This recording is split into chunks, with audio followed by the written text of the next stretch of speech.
Or never try. Okay, so thank you very much for agreeing to listen to me for 2 hours. I hope I hope you get something out of this. So in this audience, I guess you've all heard about geometric complexity theory. Maybe you have not really heard about algebraic combinatorics. And so I myself am an algebraic combinatorialist, and I actually heard about GCT much later when the objects that I was studying actually happened to be relevant to GCT, and that's how I got into this area. So here is the very basic setup that we all know about. So here, so there is the Boolean complexity. We have the decision problems, the counting problems, P, NP, and so on. So everybody knows about this here. And of course, there is the big problem to distinguish P from NP. And in general, there are many problems for all kinds of lower bounds, distinguishing various complexity classes. And there is an algebraic version, which is the VP versus VNP, which you probably also know about. And this geometric complexity theory is really an approach towards VP versus VNP. So the implication for the Boolean world are, let's say, complicated in some sense, if at all, if they exist at all. So what is the setup? So VP versus VNP. So we are, in this case, we are computing polynomials. And we are computing them formally, of course. So the inputs are the formal variables, x1 up to xn, and constants from the field. And so the complexity of each polynomial has some complexity measure associated to it, which is the size of the minimal circuit, the smallest possible circuit, which is computing these polynomials. And of course, you can impose various restrictions. You can talk about circuits or formulas where the circuit is a tree, and you can ask for circuits of given depth. Also, all these other restrictions, but without any restrictions, there are the two main classes here, which are the analogs of P and NP, are VP, which corresponds to all polynomials which can be computed with a polynomial-sized circuit. So polynomially many gates or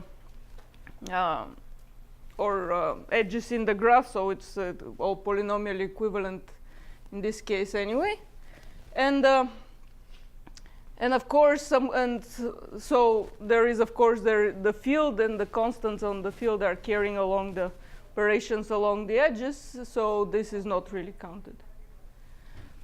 And usually in this setting, we have n variables, or for whatever n is. I'm going to change it in a little bit, the number of variables.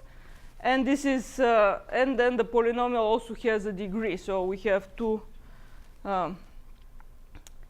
main parameters for these polynomials, n and the degree, but usually we assume that the degree is polynomial in n as well. Usually it's really small. Much smaller. It's critical to all the to the whole game. So degree is always polynomial in multiple variables. Well, I mean, it's critical to the way the field has developed. It's very interesting to consider polynomials of exponential degree, the number of variables, for lots of reasons. But in this theory, you consider polynomials of polynomial degree. For example, the resultant formulas and circuits are the same, rely on them. And what else? Division does too? Division does too, yes. Division, almost all results rely on this. So it's not a this, people studied arithmetic process, use it. But Lots of people it's did. always been artificial to put that restriction. So, But anyway, in variance theory, degree is polynomial in the number of variables, so we are talking about this. Okay, so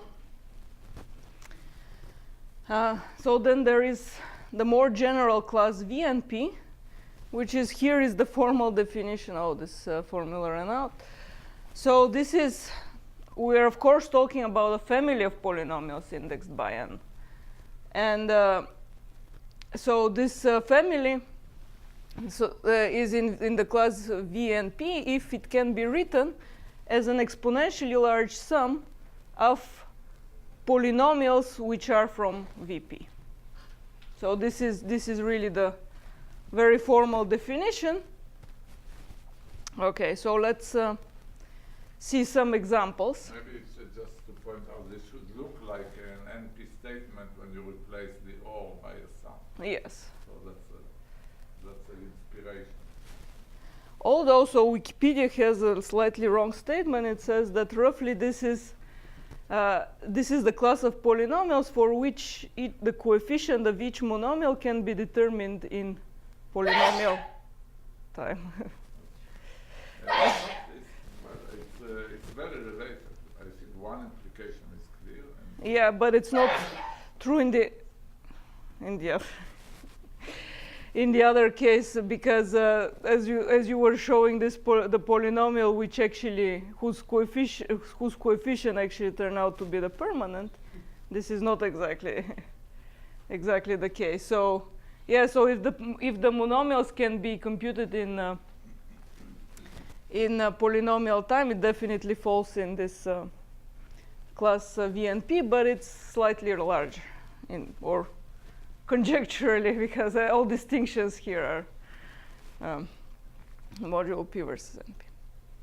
And so here is another questionable statement in some sense, that if VP is actually equal to VNP, so now it depends on what field we are working on, but if the field is finite, then it follows that P is also equal to NP.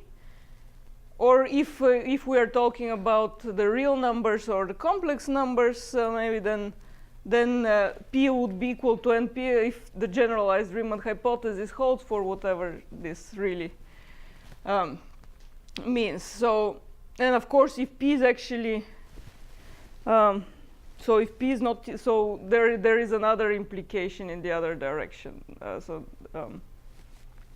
As well, but in general, if you prove that VP is not equal to VNP, you are not getting P not equal to NP, unfortunately.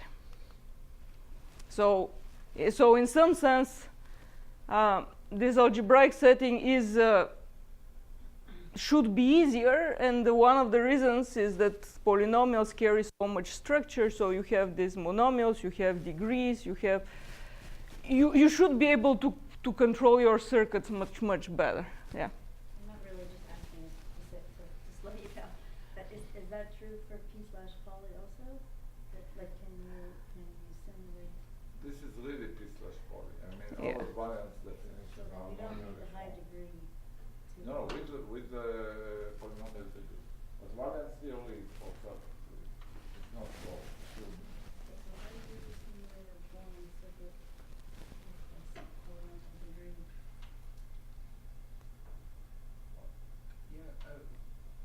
Yeah, I guess there is some gap, right? Because the other direction of this implication is that if P is not equal to NP, then VP should not be equal to VNP. But P not equal to NP is a uniform statement. Oh, that's true too, yeah. No, That's but okay, it's that's okay. about circuits. The implication of P is that because the variance theory is with circuits. I mean, So as stated, this is not straight true, or not known to be true. yeah, I think that there is a /poly everywhere. Okay. Yeah. So Yeah. better. So I have not actually read through this through this statement, so I'm kind of But how do you quoting simulate it. polysize Boolean circuits with polynomial degree? I guess that's my question. taking us too far. Yeah, no, you. So actually, this is an interesting question, also relevant to the other problem we were talking about. And so I was basically surveying the literature on what's known and just found this, or more I was told in folklore, but yeah, we should maybe go into the details of how exactly this is proven. And I already asked Peter about this too. So hopefully, but this is completely different from what is to come. So let's go back to GCT. Okay, so as with P versus NP, where we have this complete problem, so if the usually distinction of classes comes with saying that some particular problem is hard and there are various equivalences, so the same holds for VP and VNP. There are these universal or complete polynomials for each class. So in the case of VP, the universal polynomial is a determinant, and actually it's not so hard to see that every polynomial which is computed with some algebraic branching program, this branching program can actually be interpreted as a, so first of all, it's directly some kind of matrix, iterated matrix multiplication, but it's also, one can write it as a determinant in the end. So every polynomial can be written as a determinant in of some matrix of possibly very large size, where the entries of the matrix are affine linear functions in the variables. So here is an example. If we take this polynomial x1 squared plus x1 x2 plus x2 x3 plus 2x1, so it doesn't have to be homogeneous, and then you can write P as a 2 by 2 as the determinant of a 2 by 2 matrix, and these are the affine linear forms here, and then because actually of degree restrictions, it's pretty clear in this case the determinantal complexity of P is exactly 2 in this example, but it could be much larger, of course, than the degree of the polynomial. And there is the other main player in this game is the permanent of a matrix. So we all know that counting perfect matchings is hard. So the permanent exactly counts perfect matchings with weights in a graph where the weights are exactly this, the entries in the matrix Xij, so a bipartite graph. And this is the permanent is the partition function over all these possible perfect matchings. Or it's almost like the determinant, except that it doesn't have the sign. And now this makes it very hard to compute. So, or conjecturally hard to compute, because the reason why the determinant is easy comes from linear algebra. In some sense, you have row reductions and various operations that would give you, so let's say, easily an n-cubed algorithm for computing the determinant, but with the permanent it doesn't have the linear algebraic properties, so it's just a polynomial in some sense. And this permanent is VNP complete. It's a theorem of Valiant, so by this definition that I showed earlier, which means that every VNP polynomial can be reduced to a polynomially sized permanent in some sense. And now, yes?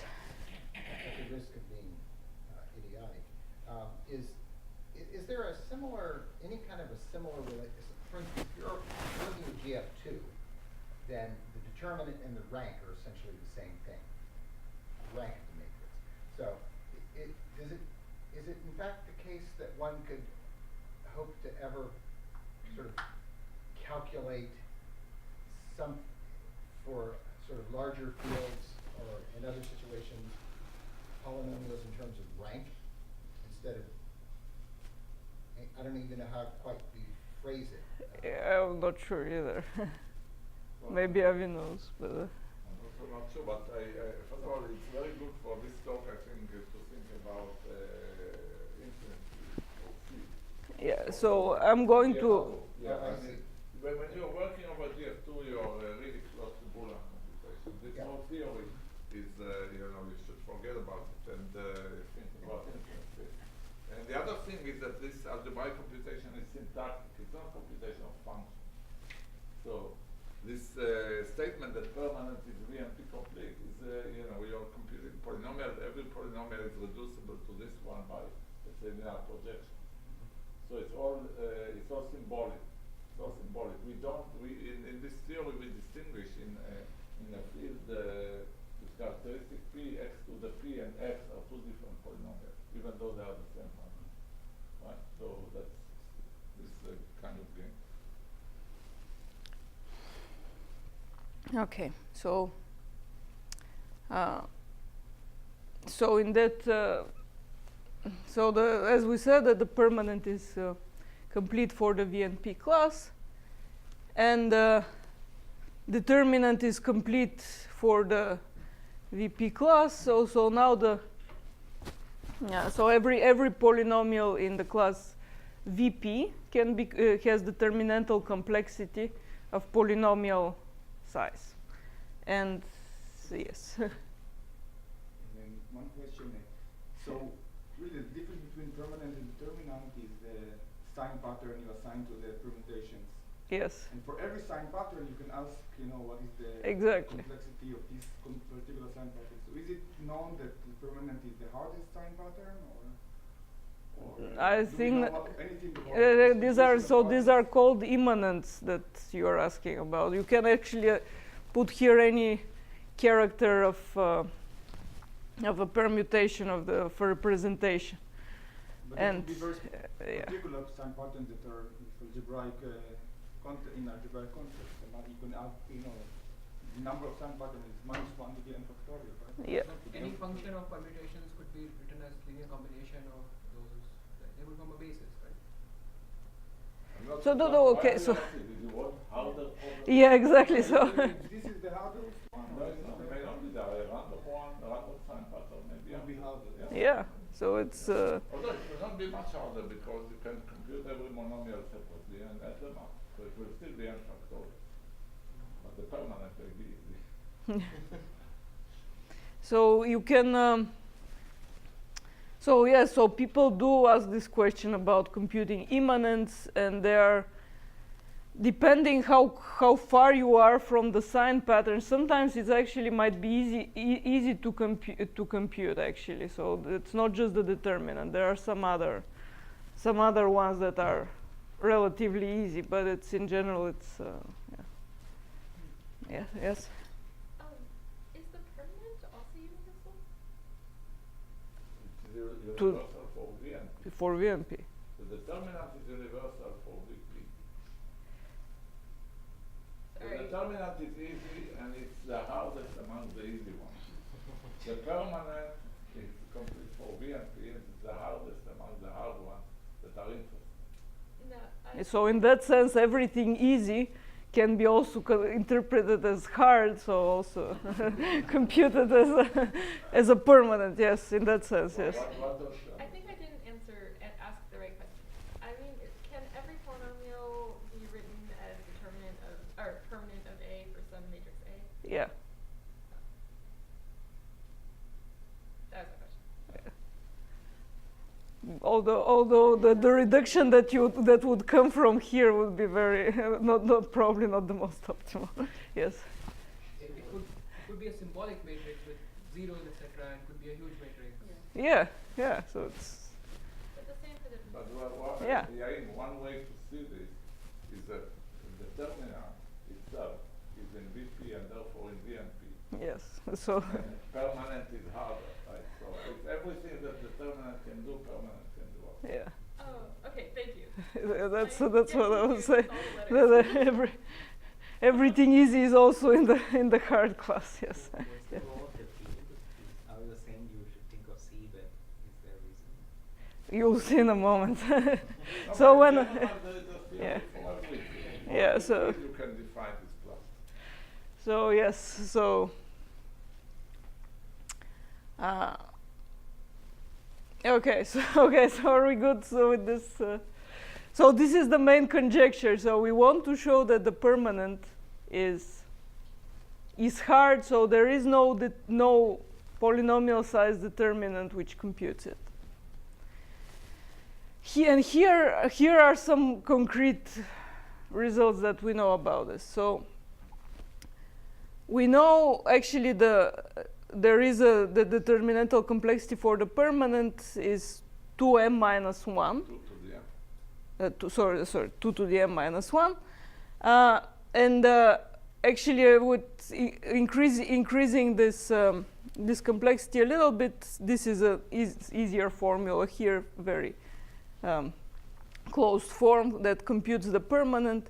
And you can see that the complexity here is m squared to the times 2 to the dm. And so it's really narrow, so it's already exponential. And you really want to show that, I mean, this is also optimal in some sense.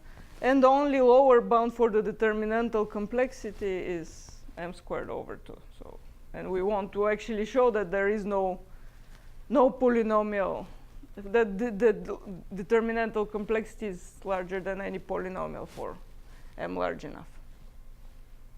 And yes, so it's a very nice formula.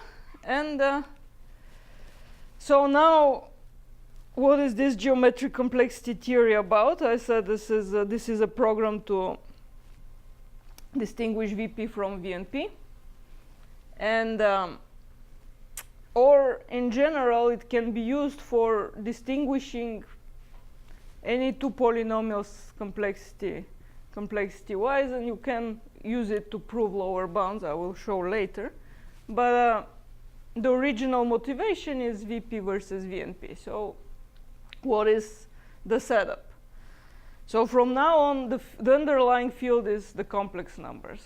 So this is because we're going to go into algebraic geometry and representation theory, and don't ask for non-complex case. So when we say that we are replacing variables by affine linear forms, we really are implying that we have an action of the general linear group on the space of these variables, and so because there is this sort of equivalence between things computed with whatever affine linear forms, then we really want to actually take this action of the general linear group into account. So so here is the formal setup. So if we have any number of variables and we consider polynomials in these variables, the general linear group size, this big N, acts on these polynomials.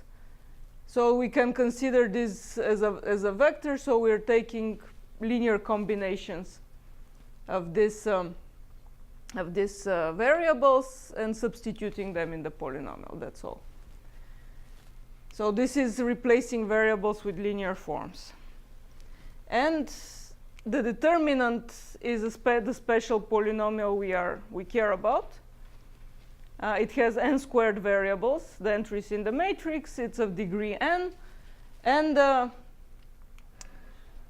again, so because we are allowed to substitute any linear forms in this determinant, we can take this entire family of such polynomials, which is the orbit of the determinant under this GL n squared action.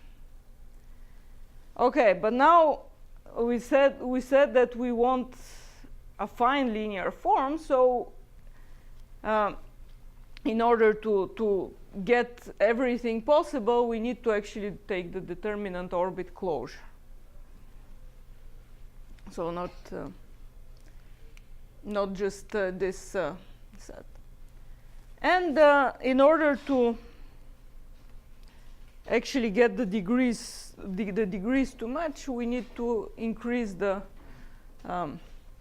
total degree of the permanent to become n. And there is this notion of padded polynomials where you multiply by some variable. In this case, we choose x11, which is already in there, but we can also choose another variable z, and it's not really going to change anything. Maybe you should say something about the closure, unless it's clear to everybody what the closure is. It's not really clear to everybody what the closure is, strictly speaking. So, Everybody's happy with the closure. Standard topology. Standard Standard topology. topology, You think of yes. the coefficients of the polynomials, they are just functions of the vectors and you take closure. Yeah. The Euclidean. the Euclidean. And now, okay, so now this is a variety, an algebraic variety. This is also an algebraic variety, even though it's not, I mean, it's not trivial too. It's it's not a trivial result. How different can they be? Very different, yes. I mean, so the closure can actually, it's not just a few isolated No, points in any sense. It's a complicated thing. it's a complicated thing. Yes. Sorry, why did you take closure again? I forget what was the reason. Because in the end we can, so as I said, we are substituting affine linear forms. They don't need to be all invertible matrices here. So we actually need to, in order to get everything possible that can be written as a determinant with arbitrary affine linear forms, you need to take the orbit closure. But that actually, there is a little bit of a gap between the between everything here. This might be a little bit too large for all what we care about in some sense. So you may have in here polynomials that are not actually determinant of n with some of linear form substitution. So in that sense, I'm saying that it's not clear to everybody what this is. So, But it's the most natural Yes. to take but it's from algebraic geometric point of view, you can only do this because otherwise you, yeah. This is probably a dumb question, but if you were to show that you could do the permanent, and the permanent wasn't in the determinant orbit, not the closure, would that be a big deal? Yeah, I mean, you can see that the orbit itself contains only easy polynomials. Yeah. The orbit contains only easy polynomials. So determinant you can do, any permutation of determinant you can do. Yeah. So the only hope, I mean, the only way, VP will equal VNP is if the permanent is in the orbit closure. I'm sorry. In order for permanent to be in VP, it will have to be in the closure. It has to be a limit point. Okay. Oh, Yeah. so you're saying it's true. So the Yeah. suspicion is that the suspicion is that the closure Yeah, contains sure. R polynomials. This is actually non-trivial, right? Because the border rank can be much smaller than rank. So, Yeah. for example, for matrix multiplication, it can really help. Like this closure is non-trivial. Yes. That observation. Yes. Alright, thank you. Okay. So, but if you show that the permanent is not in some particular orbit closure, then it immediately follows that this permanent cannot be written in a determinant of that size with affine linear entries, and this immediately gives you that determinantal complexity is bigger than n. So, so here is the main conjecture of geometric complexity theory, which was initiated by Mulmuli and Sukhoni and developed by them, that that if you consider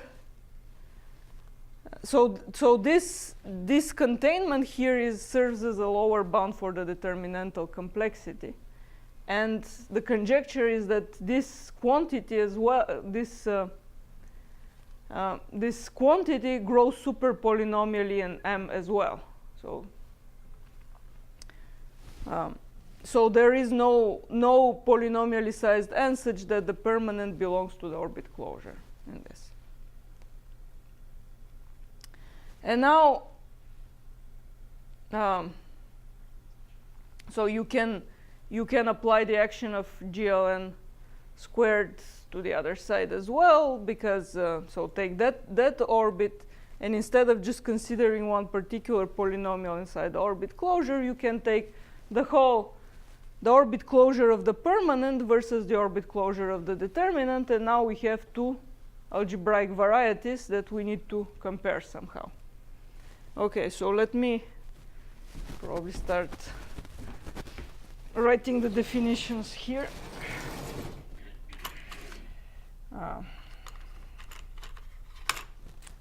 Okay, so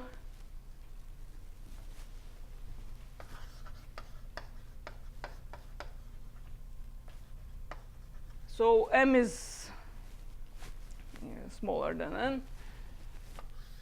So we take this orbit closure. This is what I call here gamma and M.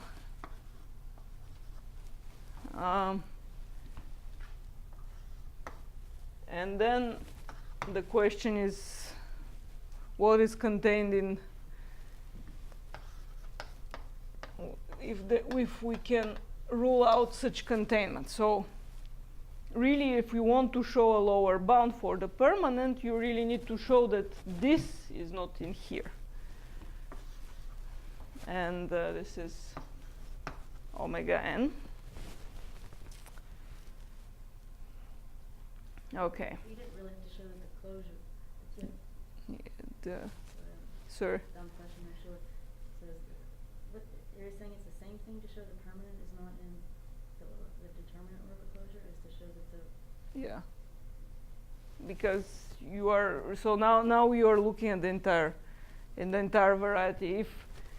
If this containment happens, then the entire orbit closure would be in there.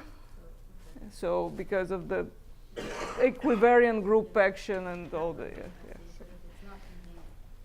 So if I guess you can compute the permanent from yeah. So anything that doesn't come. yes, yeah. So and in fact, this is what helps us in many ways here, because sometimes to show various kinds of existence results, we don't really work with the determinant and the permanent, but something else which is in there. So that's actually important. Okay, so here is the setup. This is the main conjecture. Determinantal complexity is bounded below by this other measure for the containment of the orbit closures. And now we need to consider these varieties in some quantitative way to actually distinguish them. And one way is to carry out this action of the general linear group to the coordinate rings of these varieties of these orbit closures. So coordinate rings, so these are the rings of the regular functions defined on these varieties. And so this is the let me just copy it out. Sorry, permanent Mn. D is the degree of the regular functions on this variety,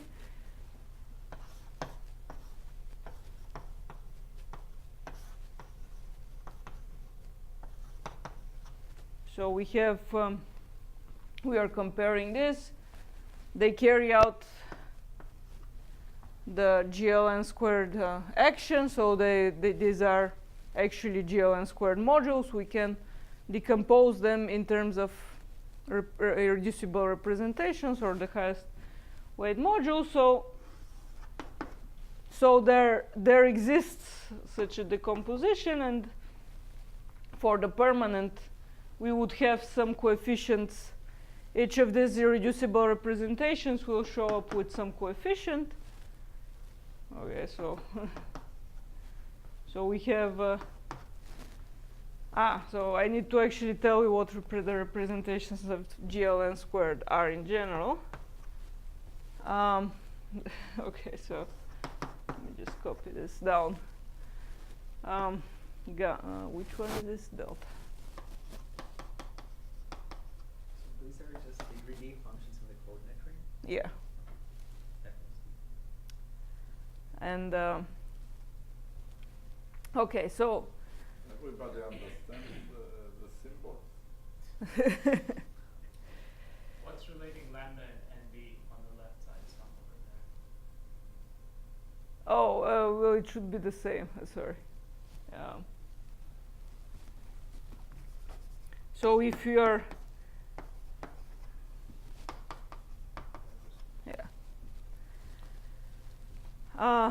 So maybe just the polynomials we are now considering are new polynomials. There are polynomials in the coefficients of the polynomials we looked at before. Yes. The determinant has n factorial monomials or degree n now we look at the coefficients as vectors and consider new polynomials of degree d over them, or this can be anything. And this is a way to try to distinguish these two varieties. The varieties are just the vectors of polynomials from before. We look at polynomials over them and try to, and there is this prime factorization for each of them, and we are trying to compare these two prime factorizations. I think to me an analogy that always helps when I see this is there are two numbers, two integers that divide one another. We want to prove they are not the same. These are these two varieties. One is contained in the other. Like two integers divided. Well, they don't divide, but x divides y. Maybe it equals y. You want to prove that it's not equal to y. So what can you do? You can factorize both numbers. And what you want is a prime factor of y that does not divide x. Or you want a prime factor of y that has a higher exponent than its occurrence in x. This is the same, this is an analog of this, only it's more complicated.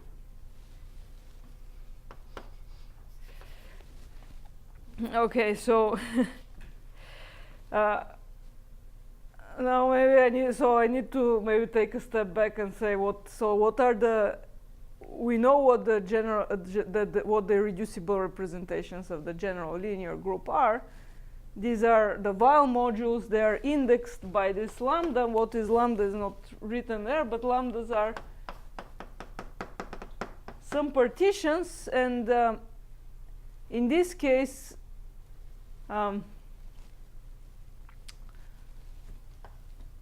so in general, if you have GL big N representations, then the representations are indexed by these integer partitions.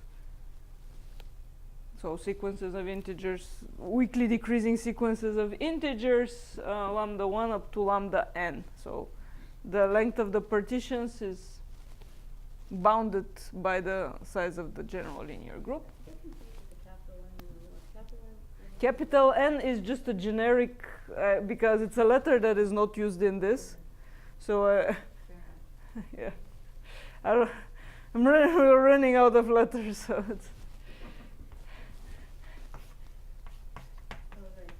so capital N is arbitrary, and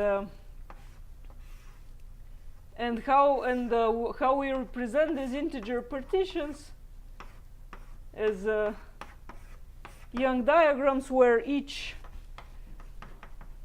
each row has the corresponding number of boxes. So lambda 1 boxes, lambda 2, and so on, and they're justified here. And one of the reasons that we like to draw them like this is that we are going to put numbers in these boxes afterwards. Okay, so V lambda is the irreducible representation indexed by lambda, so all irreducible representations of GLN or polynomial representations of GLN are indexed by these integer partitions. And so this would be, well, module, and in this lambda is called the weight of highest weight lambda. Okay, so this is just a side note on the representation theory of GLN. Okay, so now what are we, now that we have this decomposition in terms of representations, what are we trying to show? So we want to show that permanent is not in the determinant, which means that these orbit closures do not satisfy the corresponding containment. And in order to show this, you might somehow compare their representations and show that one of the representations shows up more in one than the other, in which case that you cannot have a containment in this particular direction. Okay, so what is the main implication here? So if delta is the multiplicity in the determinant orbit closure coordinate ring, so delta is for the determinant and gamma is for the permanent. And if there is a lambda where this multiplicity for lambda in the permanent is bigger than the one for determinant, then immediately you are getting no containment, which means you're getting a lower bound for this determinantal complexity. And this is what is called representation theoretic obstruction in this GCT, I mean this lambda. So let's, is there some other color? There may be there. So red and yellow. Okay, so what we are trying to show is that, so the big question is, does there exist a lambda such that gamma of lambda, so you have all these parameters here, is bigger than delta of lambda in the n? So if there is such a lambda, actually if there is such a lambda which makes this happen, then we immediately get for this particular n and m that determinantal complexity of the permanent is bigger than n. And it's if and only. It's a complete proof system, right? You didn't lose anything so far. Well, I'm not orbit closure, I thought she said was. They're all, Oh, okay, so that's the only, yeah, that's very good. Yeah, I think that's so there, also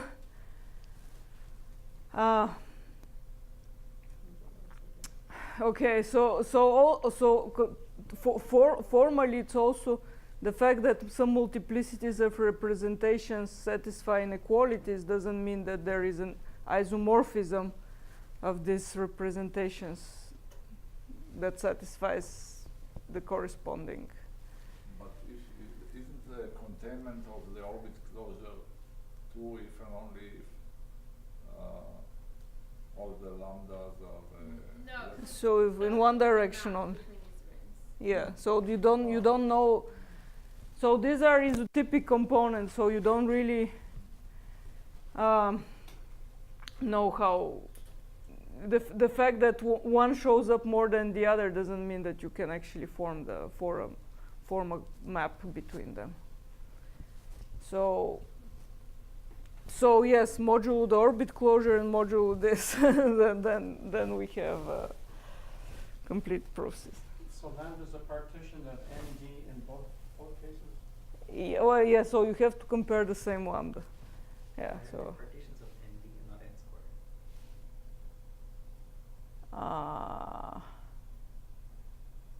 Because S No, and S no, don't bec- feel yeah. Because so it has to do with the fact that what the degree of this polynomial is. So it's okay. So it, yeah. So that's so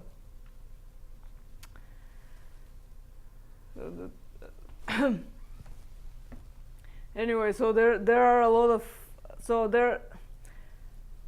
there are a lot of considerations here, and so when we are defining these multiplicities, we don't know what they are at all. So for both of these orbit closures,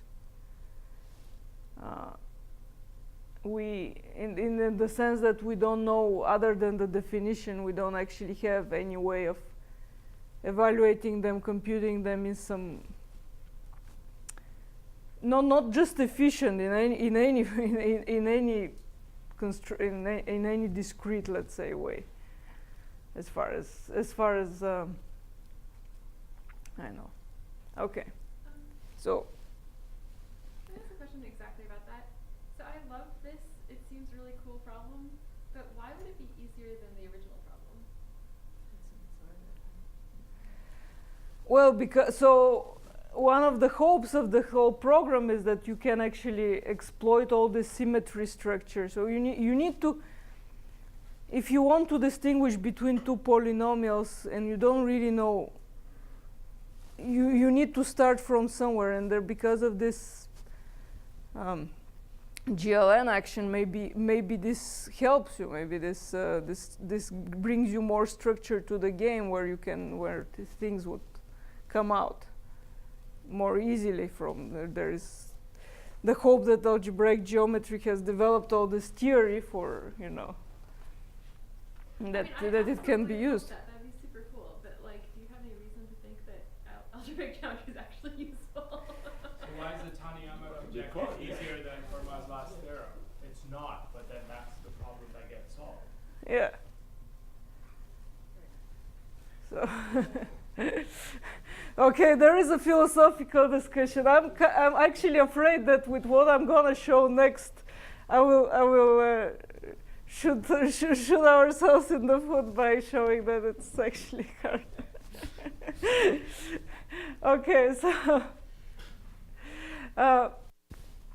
so we have this notion of representation theoretic abstraction. We want to compare these quantities that we don't know what they are. Beautiful. Okay, so there is the GCT.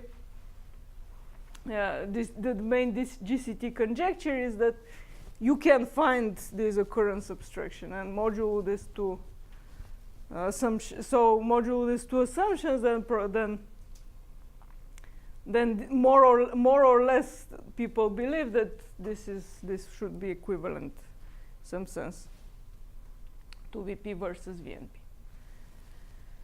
So do there exist lambda such that this inequality would hold when for super polynomially sized n?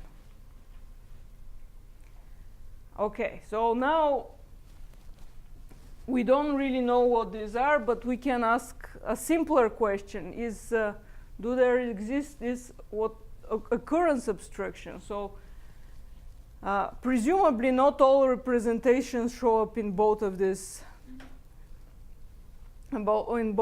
coordinate rings. So maybe there is one which shows up in the determinant and does not show. So it shows up in the permanent presentation and not in the determinant, in which case you're getting this inequality directly. and of course, so with all these multiplicities, it's usually easier to say if it's 0 or non-zero versus how large exactly it is.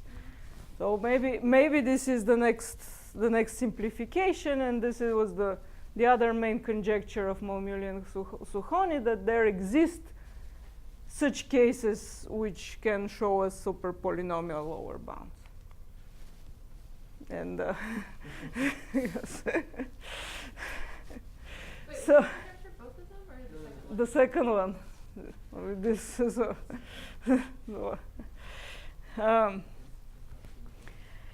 so this does not happen. So what we proved more specifically in our well, so okay, so before I actually say exactly what we proved, I need to tell you a little bit more about what is known about this delta and gamma, and then bring it to algebraic combinatorics eventually. So What D are you using? what, sir? What is the value of D that will be used? All D? What D will be used? The D is also polynomially sized in M. No loss of generality? So we actually this is higher up. No. So basically, what we show is that so D cannot be too. We are showing that D cannot be too small, and then for any D that is larger than something, this happens. So D so for every D. for every D, and that there are also other restrictions that are telling us that D. For example, there is this thing called degree lower bound, that D has to be bigger than n over M in order for any of this to for such a for such, if you are looking for occurrence obstructions or any kind of inequality, you need to look into degrees bigger than n over M. That's okay, but the question is, can you upper bound the D you are looking at? Say you are not looking for occurrence obstruction, you are looking for any obstruction. Is it okay to look at obstructions where D is at most polynomial in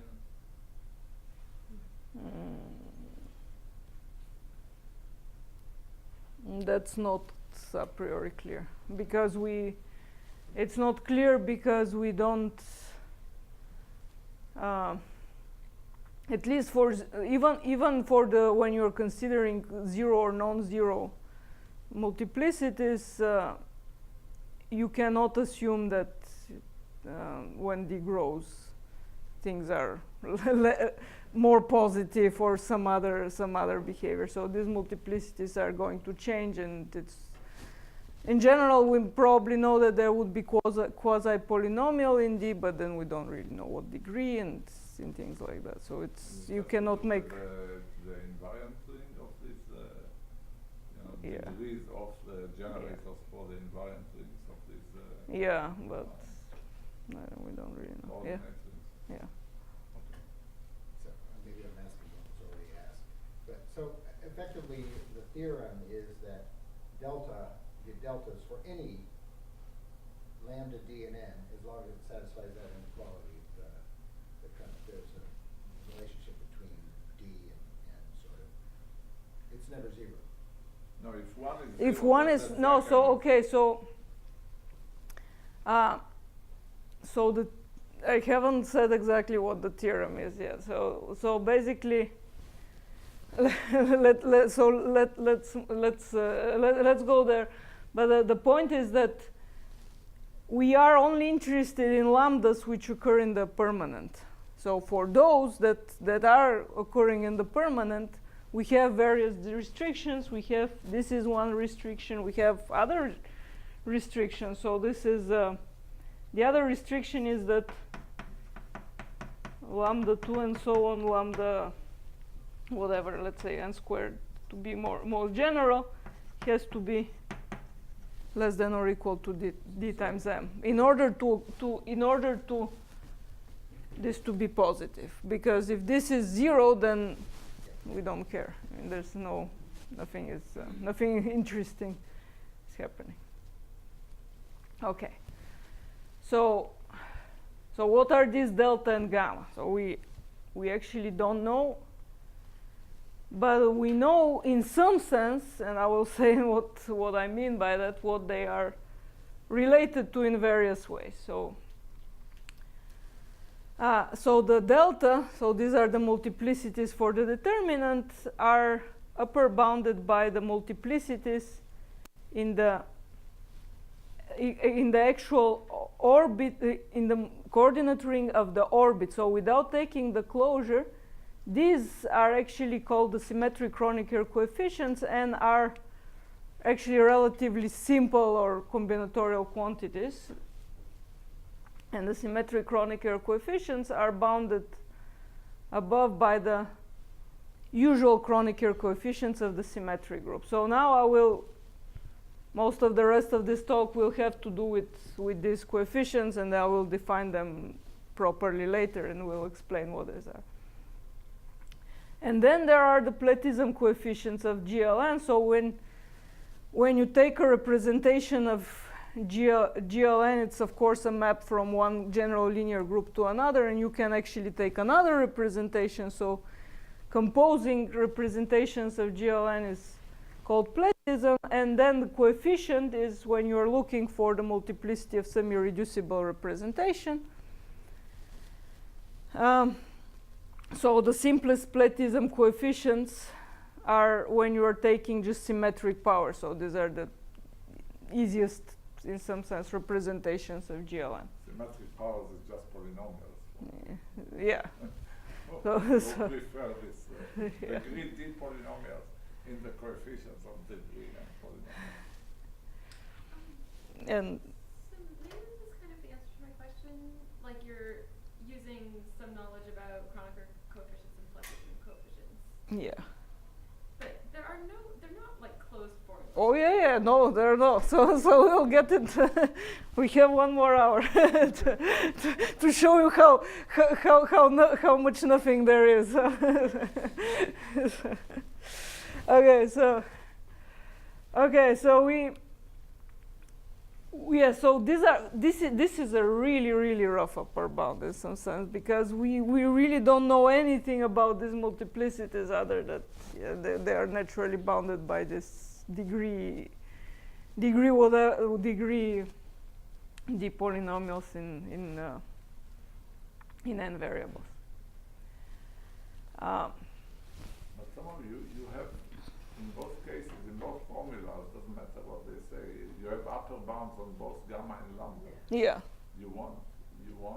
Yes, yes. So if you want exactly, so if you wanna get a proper hold on this, you also want a lower bound, and we don't really have a lower bound here, but for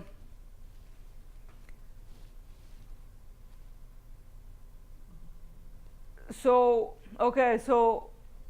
one of the ideas of GCT, of the early ideas, was at least to see these upper bounds, how they relate to each other. Maybe they can give us idea of which reducible representations we should look at.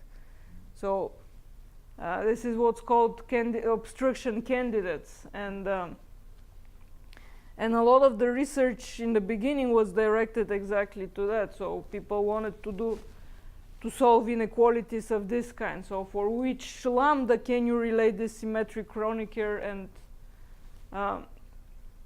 and this platism coefficient? And of course, actually, so if you actually show something about the symmetric Kronecker is the actual multiplicity here, so at least you're gonna show maybe that something is not in the orbit of the determinant this way or so. anyway, so we don't know we don't know much about these quantities. People were hoping that at least if we learn something about this Kronecker and Platism coefficients, they're gonna tell us at least for what kind of lambda we should search for to find the abstraction. Because in the end, you're solving the problem if you actually find one lambda for the family, and maybe then you can, if you know this particular lambda, maybe then you can do the representation theory in this particular case, try to actually find the multiplicity or look at what these functions are, and so at least you would know where to look at. And at the moment there is nowhere to look. So we need to actually, as Avi was saying, so the ultimate way to distinguish permanent from the determinant is to find a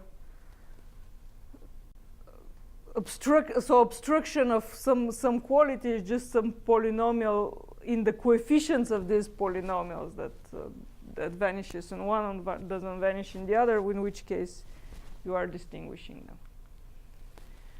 them. Okay, so this was the main conjecture. The simplified version when one of the multiplicities is 0. This was the conjecture. This is the first statement we proved. So here is this is for any d here for any d, if the Kronecker coefficient, which was this upper bound, Kronecker coefficient lambda and then rectangle, this is, so this comes out from the theory. If this coefficient is 0, so of course immediately the multiplicity in the determinant is 0, then this lambda also does not occur in the orbit closure of the permanent. So if you are hoping to use the Kronecker coefficient to get some obstructions, then this is not going to work. So the Kronecker coefficients are bounding this delta, and if we find something that, well, if the upper bound is 0, then yeah, we probably get an inequality, but no, in this case, no. And the next statement is more existential, but the lower bound is of course higher in this case. So if n is at least m to the 25, so it's some polynomial in M, then if lambda occurs in the permanent, it also should occur in the orbit closure of the determinant. And so we cannot hope to find super polynomial lower bounds with this conjecture. So of course, so this is a high bound. You might actually be able to distinguish it at some lower degree, but then you are just showing that, well, okay, that's already a result, but then you would show that the permanent is not determinant of size m to the third, for example, or something like that. So it's another lower bound. Okay, so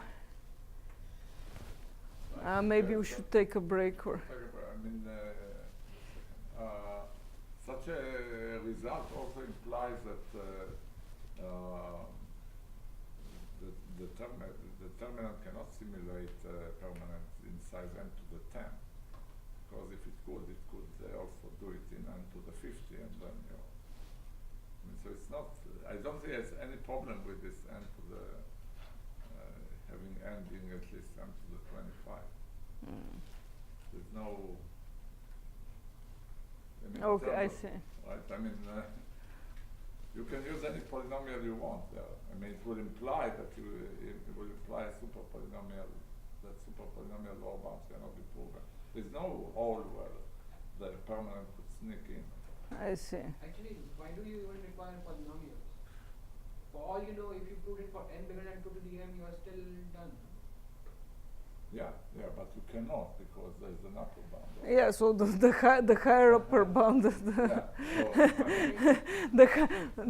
the higher the lower bound, the harder. Okay. So because the next part. Is it obvious that there's another one just because because the determinant is a complete polynomial. So yeah, but we're back in the wrong direction. No. That we made two assumptions that it's not equivalent. no, this is using only one assumption, and I think it's fine. But you have, replacing the affine by the closure, by the orbit closure. But without any closure, the determinant, can simulate permanent without any closure, and we completely homogeneous way, no affine anything, can simulate the permanent inside 2 to the n. Yeah, no, I know that. I just didn't know. So 5 minutes. Okay, 5-minute break. And then we'll start. We have statements of the kind you'll see in a second that, for example, if you want this to be positive, then you really need to have a very long first row for the permanent. So there are some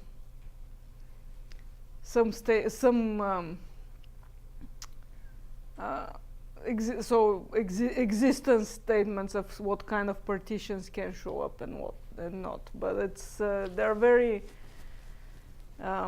there is nothing very specific. So now I'm gonna tell you what we know and how we deal with this problem.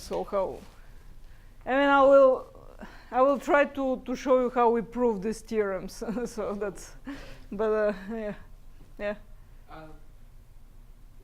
So feel free to not answer this right now, but if I take a random polynomial instead of permanent, is it clear that the representation that will show up would not, like, is it clear that the permanents, the representations that appear in the expansion of the orbit of the permanent are different from that, for example, for all polynomials or random polynomials? Oh, like being able to distinguish between any two polynomials, basically, you're saying?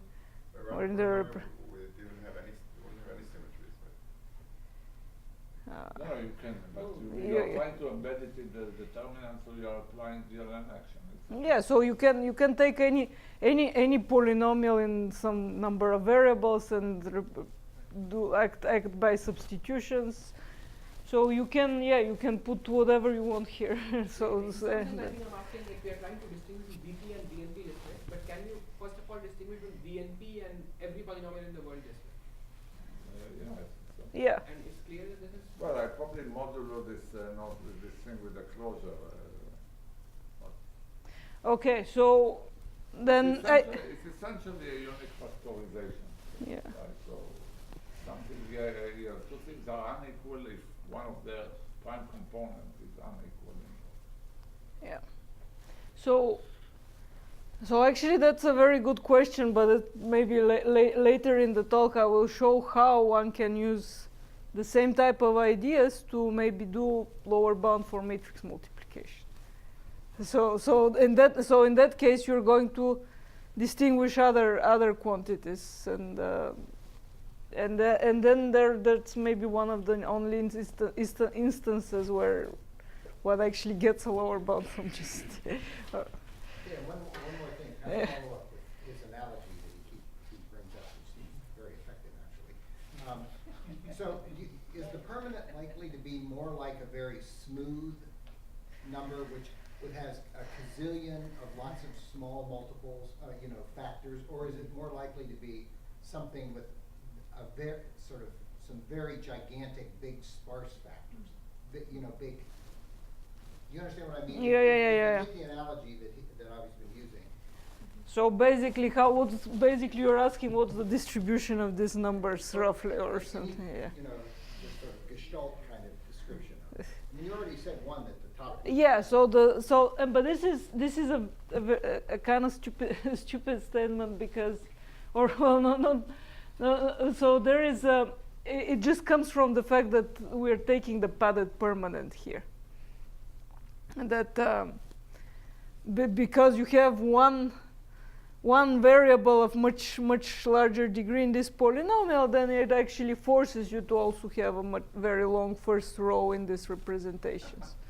So this is a statement that holds for any kind of padded polynomial you can insert there instead of the permanent, and you're gonna have this. But you could do the padding differently. You could have different variables. It doesn't matter. It's the same. It's the same. Is this why you have this condition on the rest of the lambda? So this is gonna be this is what the padding is doing, is that it's restricting this representation. I think both of these questions are really about, is the permanent with respect to the representation special, and in some sense. And it's not. So in this case, it's not. It's not. No, Yeah. no. It's so it's we It's basically a all. padding, Yeah, all that we are doing here is use that it's a padded polynomial. That's all. So here, this is the trickier part, of course, because that's where we need to show that it's that is actually non-zero. But yeah. So okay. It So. points to some naivety in the original beliefs of the. Yeah, that's what. But that's all. But you know, so that's how you. Okay, so when we say now that you mentioned naivety, let me just show you how little we know in more explicit ways. So now I need to tell you a little bit about algebraic combinatorics and what are these multiplicities in some sense that we are talking about. So that's going to be a very rough and simple introduction to the whole field in a sense. So algebraic combinatorics studies quantities and objects that came from originally maybe representation theory of the symmetry group or the general linear group. More recently, maybe Schubert calculus. So anything that can be, in some sense, discretized and capture the structure with some more discrete models, we like to study. So there's symmetric polynomials and other quantities. And one of the simplest and motivating objects in algebraic combinatorics, of course, the symmetry group.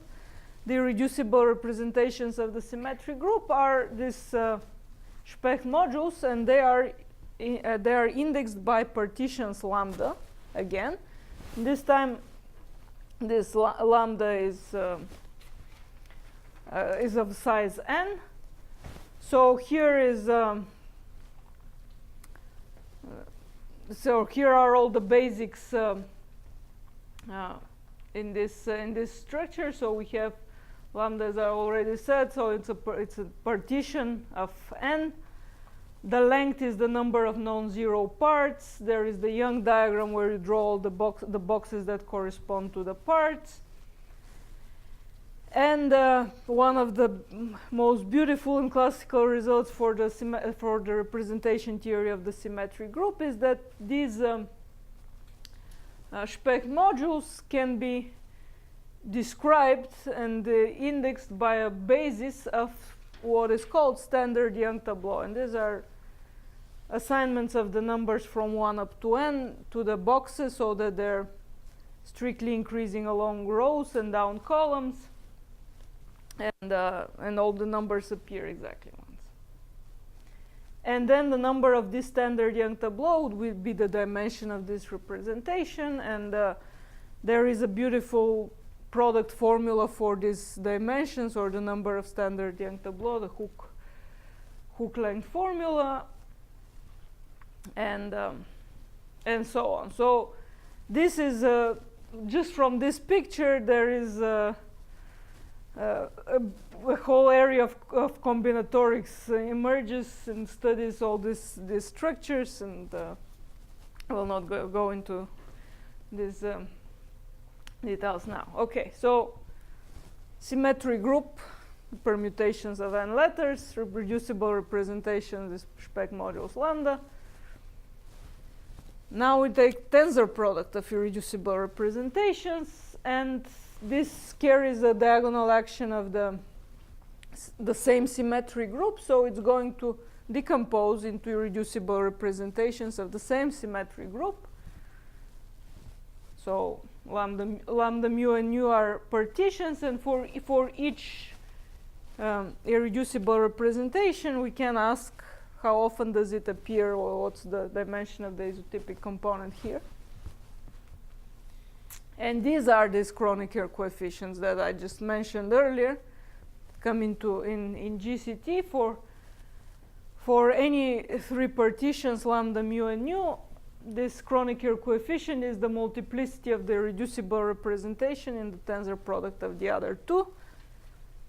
There is a reason why I'm writing this lambda, mu, nu as just a sequence and no with equal weight for the three partitions, is that it is actually symmetric. So if I exchange, well, obviously if I exchange lambda and mu, nothing is changing, but I can actually exchange nu and any of the others, it's going to be the same coefficient, and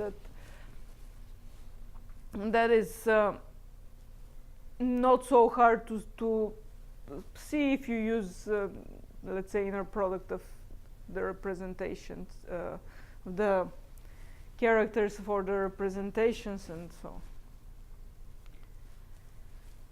This is not special to the symmetry. No, it's not. When you have diagonal action and you just take any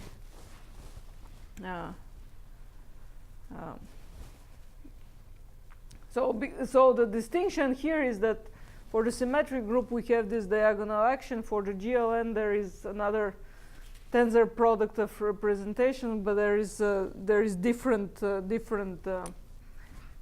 action, and then there is no such symmetry.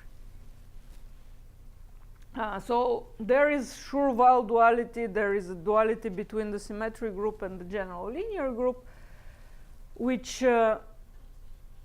basically carries this same coefficients and makes them the dimensions of invariant space. Or you can also take the symmetric power of three copies of some vector space of dimension m and decompose it into reducible representations for the general linear group. So this V are the same V that I was talking about earlier, the representations of the general linear group.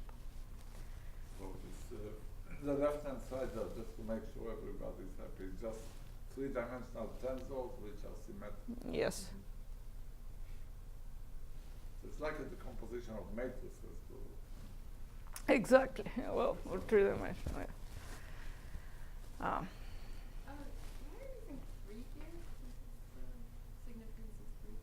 No, three partitions. There are They three want to relate partitions. to each other. Yeah.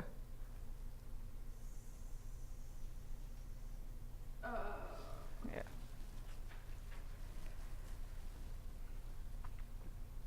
So we take two representations, tensor them, and decompose them. We get three parameters. Okay, so a little bit of history. So this is a very representation theory, and group theory, of course, are very old subjects, and especially the symmetric group and the general linear group come everywhere.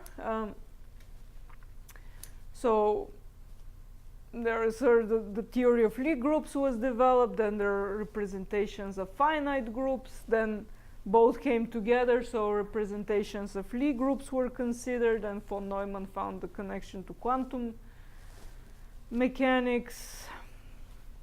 And then came the notion of tensor product of irreducible representations. So for the general linear group, we know in some sense how to decompose a tensor product of two irreducible representations for the general linear group. There are these again now, but this now these are again the representations of the same GLN, and the coefficient C lambda mu nu is called the Littlewood-Richardson coefficient. And now, just to give you some flavor of what kind of things algebraic combinatorics does, is show a sharp P formula for in the complexity language, a sharp P formula, in combinatorial language, a combinatorial interpretation, or in other words, these Littlewood-Richardson coefficients, which are obviously non-negative integers because they are multiplicities, count some discrete objects that you can actually enumerate, and and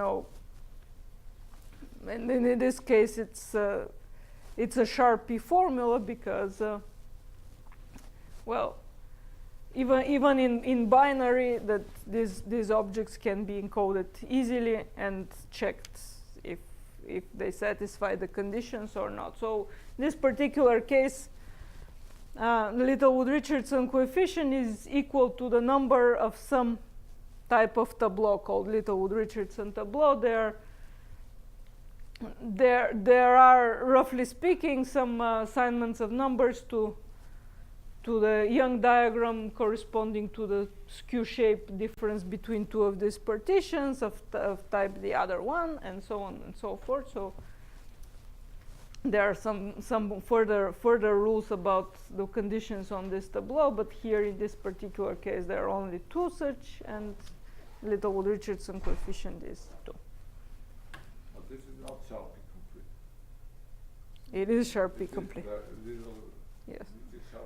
It is sharply complete because the Koska coefficients are special case of the Littlewood-Richardson coefficients, and they're sharply complete by Narayanan's result. Yeah. So so they're sharply. Sorry, there is the asymptotic version that you might be talking about. Ah. Okay. So there is something nice about these coefficients, and that they do count points in a special polytope, and integer points in a polytope that satisfies the scaling property. So if you actually want so checking if the Littlewood-Richardson coefficient is 0 or not can be done in polynomial time. And this is the saturation property of proven by Knudsen and Tao. But this is very, very special somehow, because one of the original conjectures of Malmuli when we were just trying to study these Kronecker coefficients was do they satisfy the saturation property, and it fails immediately. So it's not, yeah, so they're they're not. Okay, so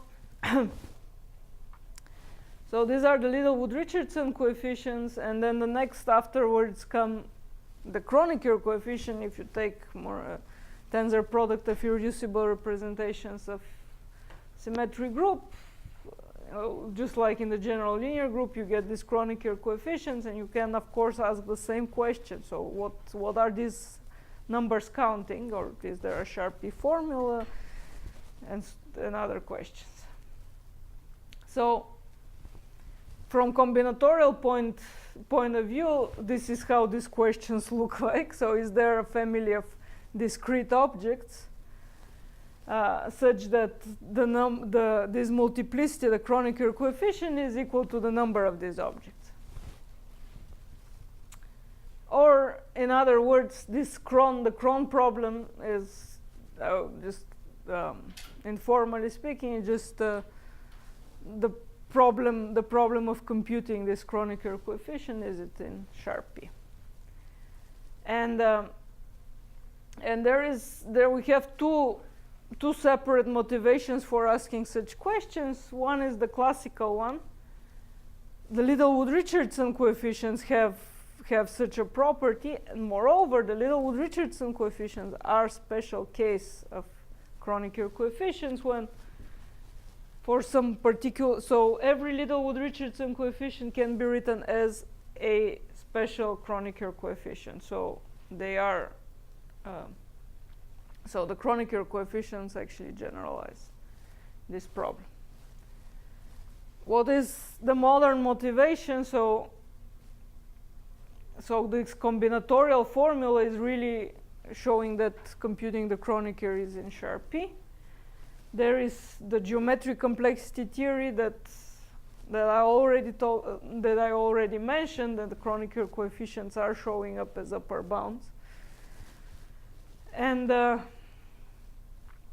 if you're rescaling the partitions, then you go into invariant theory. Then you can talk about moment polytopes. So this goes into another topic that was covered earlier by Ankit and Raphael. They were visiting.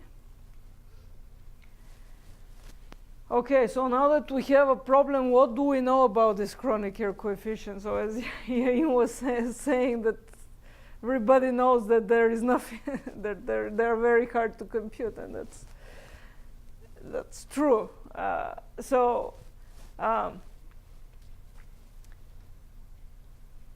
We only know what the Kronecker coefficients are for very limited and special cases. So I showed you earlier a very special case when you have Littlewood-Richardson coefficients. Then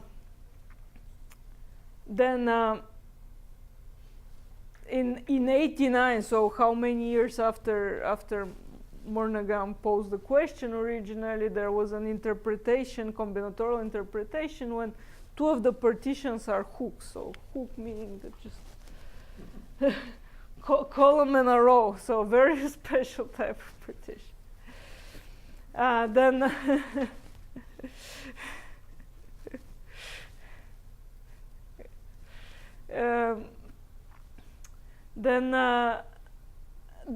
if you take one of the partitions has only two rows and the others are also satisfy some restrictions, then you have an interpretation. Well, okay, so then if you want to remove this restriction, then you get into another restriction if you want to say something else. So the two rows and so on.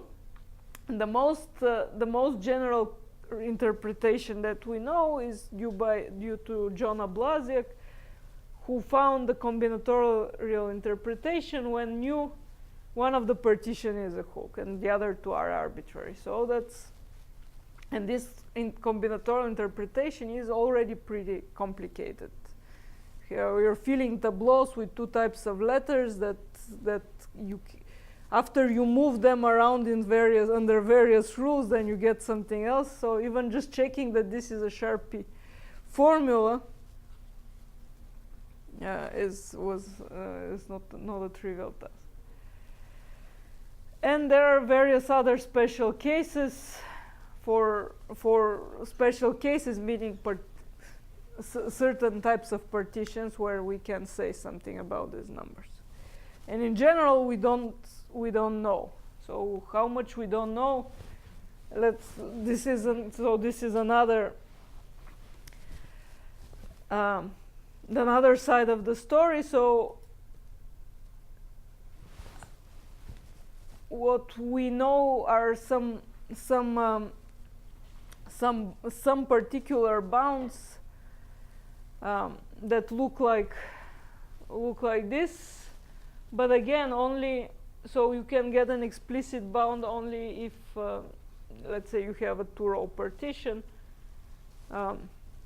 Then you can say something that some lower bound that's actually exponential. So these coefficients the maximal one is certainly of exponential size. So they can be very large, but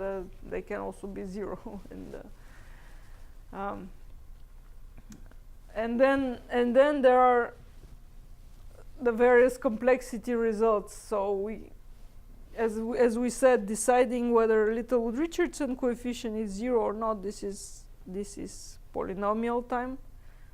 This is a problem in P. But deciding if it's 0 or not, the Kronecker coefficient is 0 or not, is already NP hard by a recent result here. And we know that it's in gap P, so actually there are some formulas one can write for these coefficients in difference of two sharp P functions. So, but we cannot actually take the difference, so we cannot show the inclusion of one side on the other. No, yeah. So the formula is not obviously positive at all. So it's a sum over contingency arrays with various marginal conditions, so you know how difficult this is. And another, so these are the basically this is more or less the state of the art. There are various, again, so as I said, there are special cases when you start rescaling some partitions and you have some restrictions of which ones you care about and so on, but overall very little is known. And it's already, this is just the symmetric group, and it's not even the orbit closure. So okay, so here, okay, so I told you about the Kronecker coefficient in a sense that that we don't really know much. So how can we actually prove this this type of results? So this is so these are our statements again. This was the main conjecture of Mullian-Sukhoni about the occurrence obstructions, which turn out not to exist. Okay, so I will tell you a little bit of how we prove this statement, and then I will mention how we prove the other one. But yeah, okay. All right, let's do the first one. So here, so I already mentioned that we have, because the permanent is a padded polynomial, we actually have a restriction on what kind of representations could show up. And we have this restriction, so that this lambda has a very long first row, and in our notation, this here,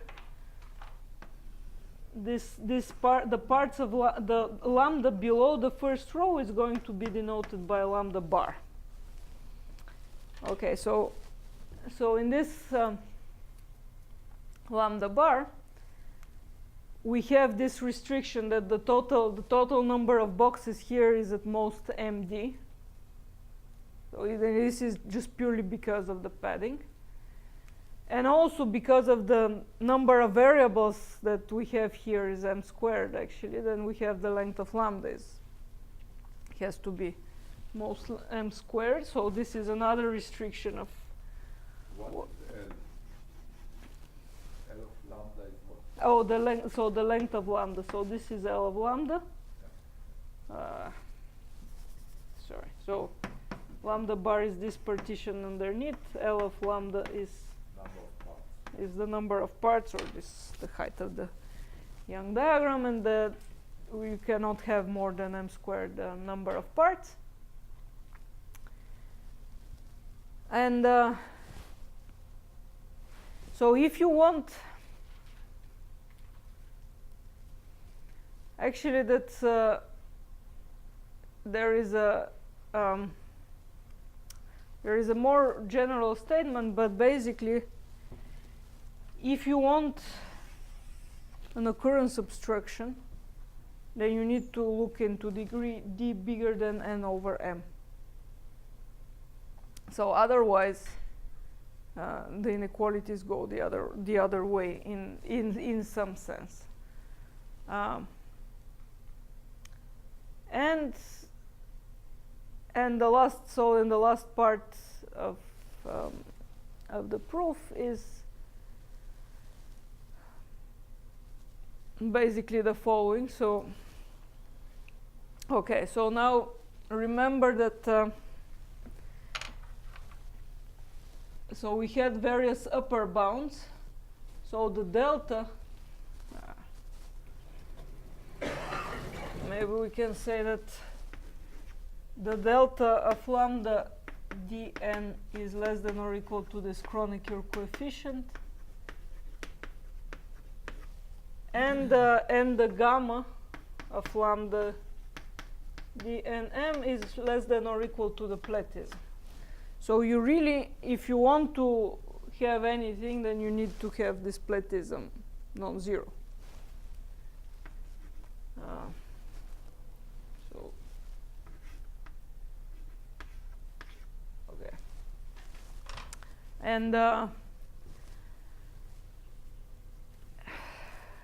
so what we know, what we figured out in this case, is that the Kronecker coefficient, which is of relevance here, so this lambda is this generic partition that whose multiplicity we're looking for, and the other two partitions are rectangles, because this comes from the what I mentioned earlier, having some because we know how to upper bound this in the orbit closure in the orbit of the determinant. And now we need to consider these Kronecker coefficients. So what you're saying that it's sufficient to look only at these rectangular Kronecker coefficients? Yes. No loss of generality. No, it's not, because these are the upper bounds for the delta. So there is a. So we know there are no two other the other two partitions that we care about in this particular problem are just these rectangular partitions. That's. Can you explain why is this again? Why is these the other two? I mean, so lambda is arbitrary. This is what we are looking for. Yeah. So it's. I mean, it just. What we are really interested is the multiplicity of lambda. Yes. In the determinant. And turns out that this multiplicity is bounded above by this Kronecker coefficient. It's just bounded above. It's bounded above, yeah. So. So if you prove that this Kronecker coefficient is 0. Exactly. Yeah. So if you prove that this particular Kronecker coefficient is 0, then immediately follows that delta is 0. And then it follows that you're not getting any obstructions.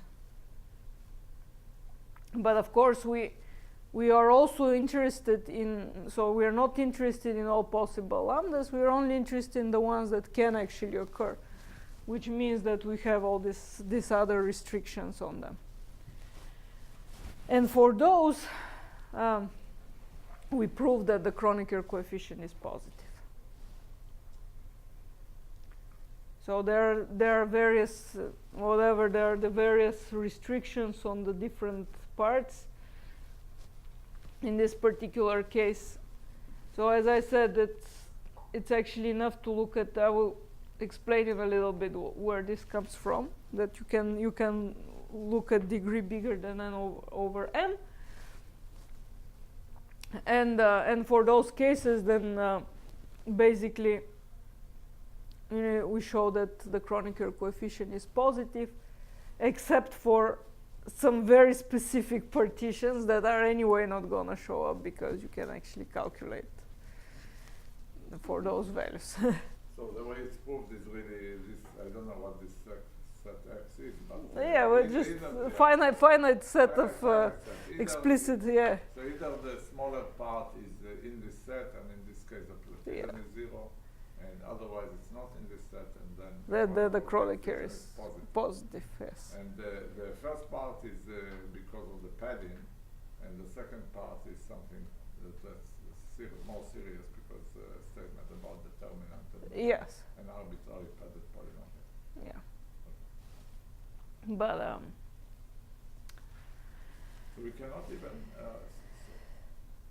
just wonder if we took a simple padded polynomial instead of permanent, we took an easy polynomial like determinant on m by m determinant, which certainly lives inside the n by n determinant.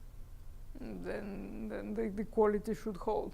Yeah, then it's okay. Yeah, okay. So then we can't prove a lower bound because there is no lower bound. Okay. Yeah. Okay, so let me show you. So even proving the Kronecker positivity is already difficult task because we don't really know.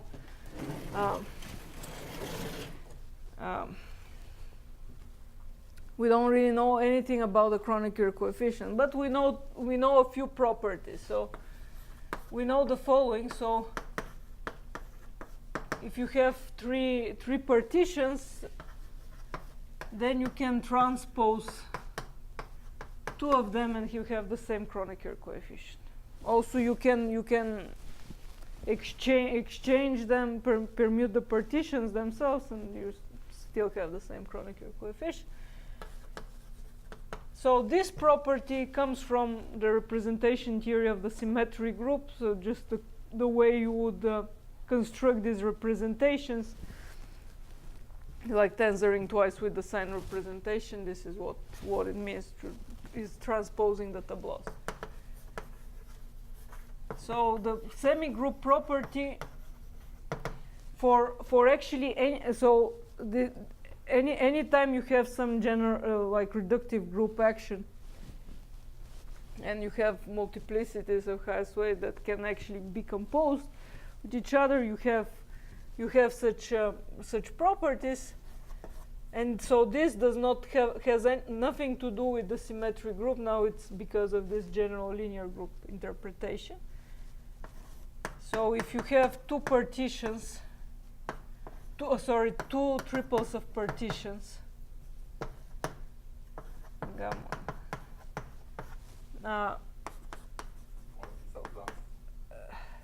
plus is partwise, so we are adding them as vectors.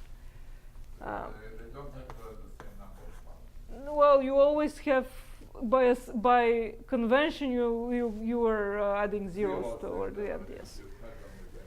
Yeah. So this is true. This actually is true as long as if both of these are if you have two strictly positive Kronecker coefficients and you add up the partitions partwise, and then the resulting Kronecker coefficient is also positive, and in fact is actually greater than or equal to the maximum of this. So this is the main thing we use here. So what is this statement saying? Is that if you have some finite partition that you can check positivity of the Kronecker coefficient, at least in some base cases, maybe by explicit computation, then you can enlarge the leg of the partition and the first row of the partition and still get a positive Kronecker coefficient, and this is for some square afterwards. So remember, from now on we really care about Kronecker coefficient, which is partition rectangle rectangle, and so this is in the case of square. And this follows exactly from the combination of these two properties. So if you start with something positive and you want to enlarge the square, so you do some flips, you can always Oh, the other trivial thing we know, of course, is that if we have just one row, the one row corresponds to the trivial representation in the symmetric group. So if you have, again, so there is this generic n. So we know that this, for every two partition and just the one row, this is the Kronecker coefficient is 1. So you can basically use the semi-group property to add rows, or you can also add columns in various ways, but then you cannot add them from below unless you actually flip it. The statement you just wrote is just the trivial representation Yes. occurs in any terms of product of representation. Yes. Itself. Yes. Okay. Which is easier to do it the other way. You can take tensor product of this and this, and now it's obvious that it's so that's. Can you go back to the previous slide? So I'm trying to. You're going to prove what you started doing is proving B, right? Yes. Yeah, that's a statement about determinant.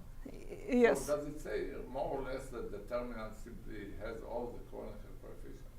I mean, from satisfying the obvious condition, the multiplicity of lambda is positive for basically everything. Determinant is sort of Yeah. you could not expect. It's sort of universal. Expect the occurrence of structure simply because all the coefficients are non-zero. That's sort of the general. That's yes. And this was not understood before. Something. No, but this is not.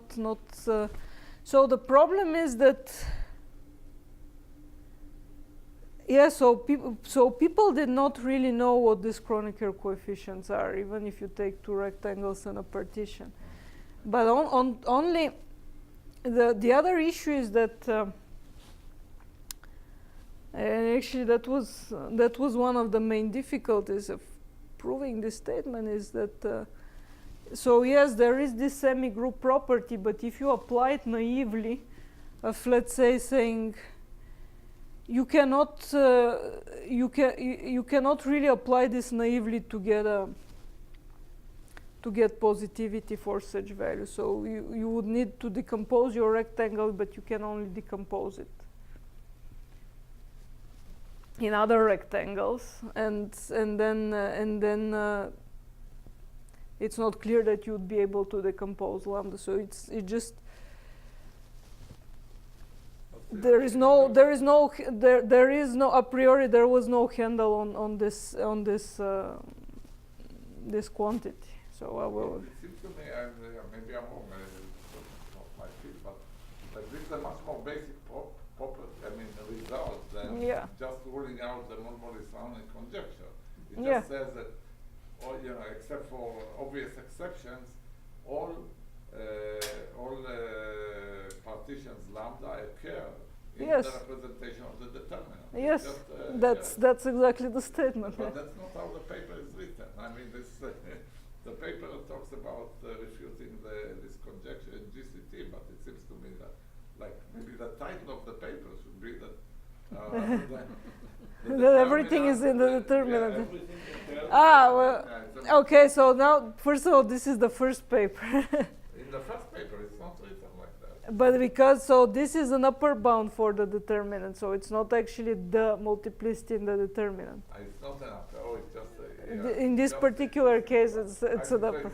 It's possible. No. Okay, so there are two papers here. So I'm telling you about the first one, and in the first one, we are only dealing with the Kronecker coefficients as an upper bound for the determinant, and we are showing that for all partitions that might show up in the permanent. So not completely all, but for all that might show up in the permanent, we have this positivity. But might show up in any. It's not just a permanent. It's in any padded polynomial, yes. So. And after the second paper, this is really about multiplicity and not about the Kronecker coefficient. Yeah. So I'm just thinking. Okay, so. And I'm even wondering whether the universality of determinant has anything to do with it. Maybe, you know, the You- so- so the variance result, you know, maybe it needs that all or most, you know, partitions with a curve there to accommodate the simulation of any other polynomial. So the result for the second paper really uses, for the determinant, it just uses the fact that the power sums are in the determinant. So this is, so yeah, so the determinant is universal enough that it contains the power sums, and the power sums are universal enough that they actually they would carry somehow every representation of interest in some sense. So that's the short version of the statement. So is there a clean statement about exactly what does it imply for representations of the representation of the determinant variety, which just lists all the you know, partitions that have non-zero, they have positive coefficients, at least.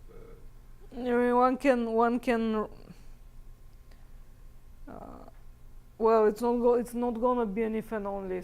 So we can say which ones are. Yeah. You can list huge numbers that are. Yeah. So that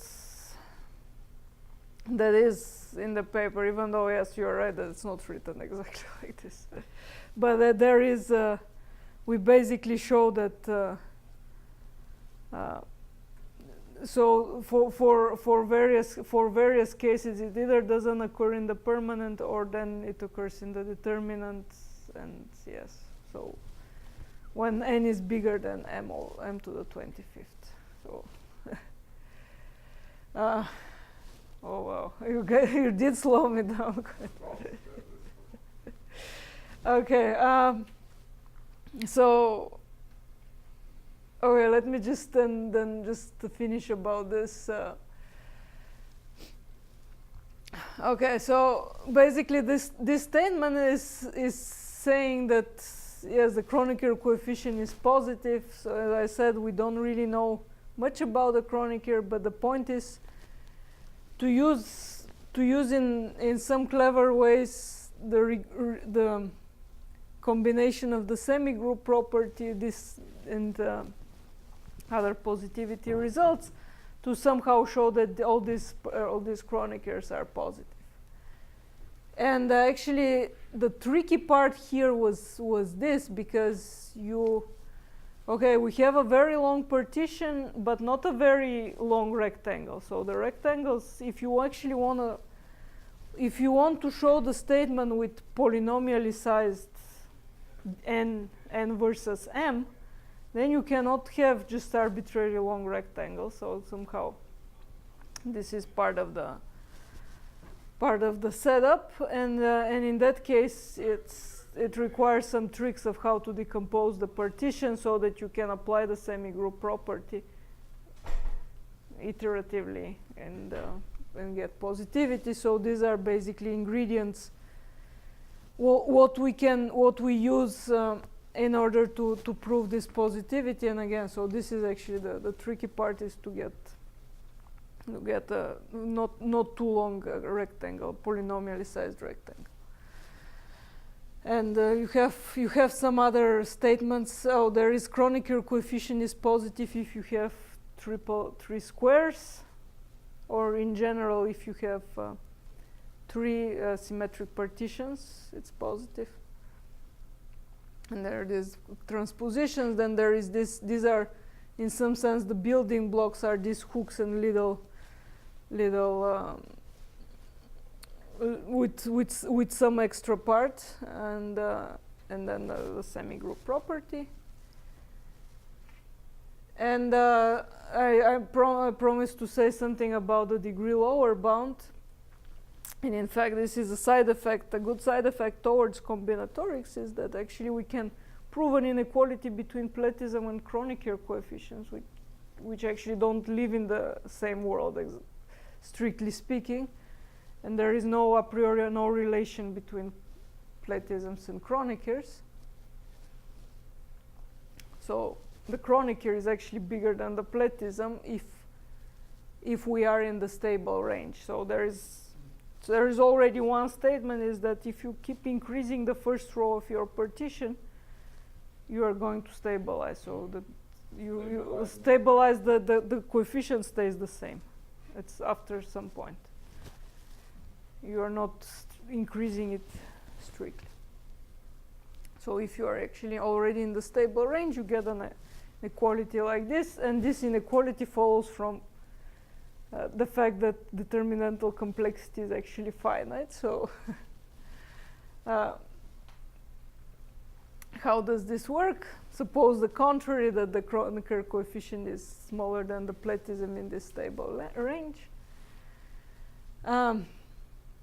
So there are statements saying that multiplicity in the variety of this the padded polynomials is greater than or equal to certain Platism coefficient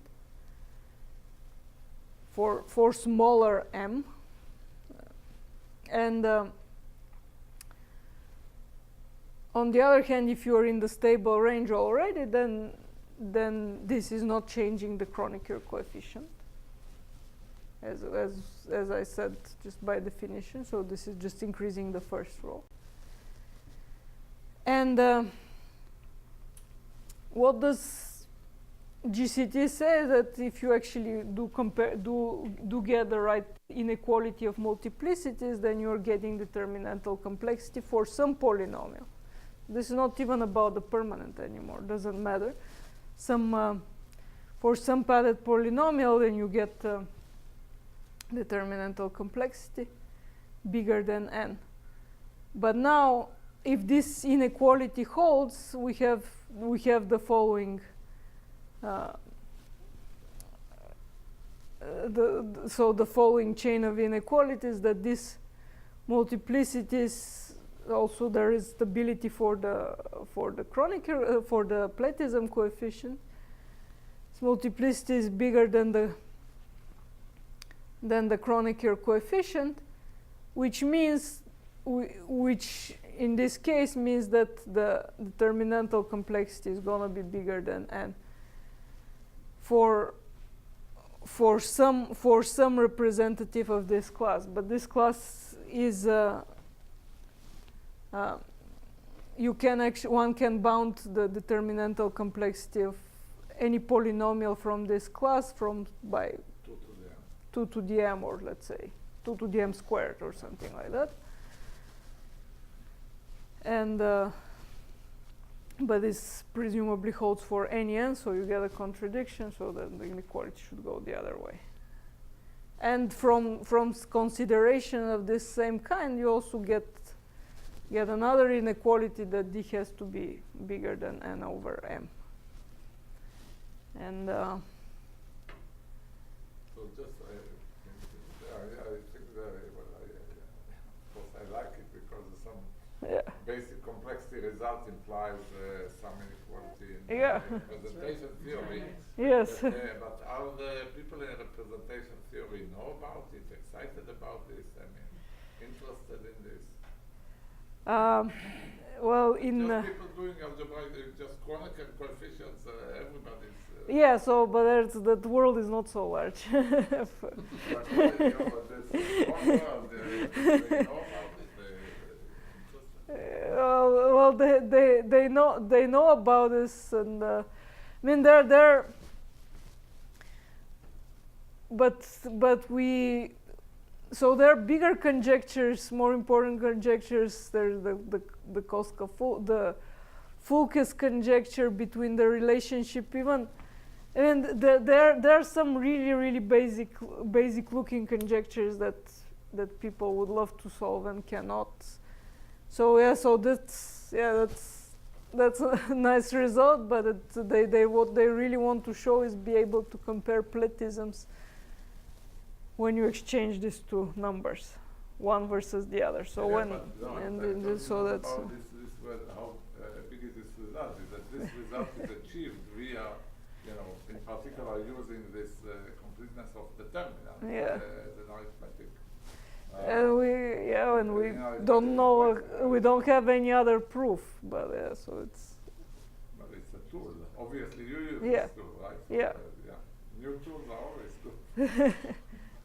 yeah, I mean, I would love to prove some more inequalities along these lines. It's just a matter of, yes, you can prove more inequalities with such considerations, as long as you can actually express some multiplicities of things whose lower bounds you know in meaningful way, and then you get an inequality for free. So yes, that's it can be useful, but again, so that's interesting. But the main conjectures in the field for representation theory and algebraic combinatorics is just comparing platisms with switching D and N. Is related to the Alon-Tarski conjecture in various ways and so on. So it's, but then we cannot put this, unfortunately, so far. We haven't been able to put it in a framework where these multiplicities will come out and compare. And so this is the other theorem, which is the follow-up paper, which doesn't deal with Kronecker coefficients anymore, directly deals with this variety, the orbit closure of the determinant, and basically says that if lambda is a partition of interest, so it has all these properties that are just mentioned, then it occurs in the orbit closure of the determinant coordinate ring, for as long as n is bigger than m to the 25th. And the basic ingredient is that we have that sum of the power sums belong to this determinantal orbit closure.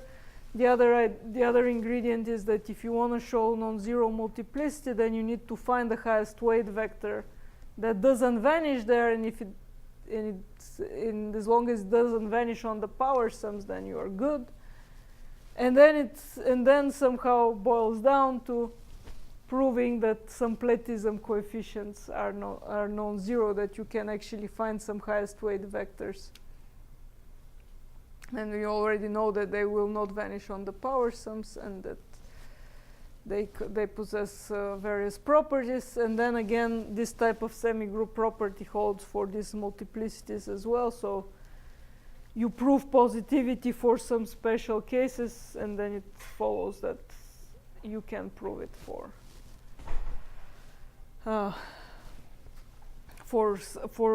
anything that can be decomposed, and that's what we show. And it's late. Yes. So it's Okay, thank you.